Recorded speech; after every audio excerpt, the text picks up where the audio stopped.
کارخانے کے مینیجر نے دیکھا کہ یہ نوجوان دیوار کے ساتھ پیٹھ لگائے مزے سے فارغ بیٹھا ہے تو آہستگی سے اس کے پاس گیا اور نہایت ہی تحمل کے ساتھ اس سے پوچھا، تمہاری کتنی تنخواہ ہے؟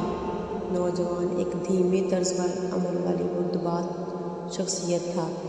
اس ذاتی نوعیت کے سوال سے حیران تو ہوا، مگر مینیجر کو یہ جواب دیتے ہوئے کہ اس کی تنخواہ تقریباً $5000 ماہانہ ہے بولا، مگر آپ کیوں پوچھ رہے ہیں جناب والا؟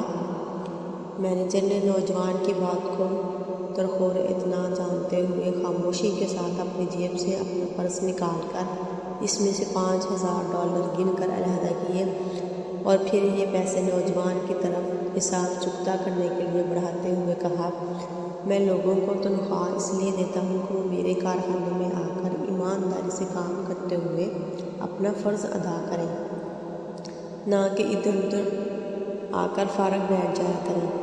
یہ پیسے پکڑو اور اپنی راہ لو اور دوبارہ کبھی ادھر کا رخ بھی نہ کرنا۔ نوجوان نے پیسے پکڑنے میں ذرا بھی دیر نہ لگائی اور لیتے ساتھ ہی نظروں سے اوجھل ہو گیا۔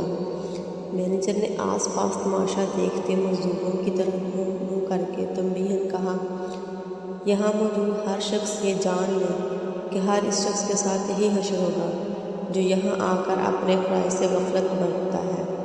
اس کا حساب چکتا کر کے فوراً ہی کام سے نکال دیا جائے گا۔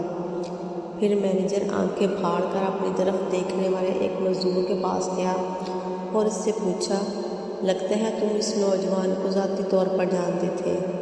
یہ نوجوان ادھر کیا کام کرتا تھا؟ حیران و پریشان مزدور کا جواب مینیجر کے لیے ایک صدمے سے کم نہیں تھا۔ کہنے لگا، جناب عالی، یہ نوجوان تو ادھر کام ہی نہیں کرتا تھا، یہاں محض پیزا پہنچانے کے لیے آیا ہوا تھا۔ سمجھدار بنے لیکن ایکسٹرا نہیں۔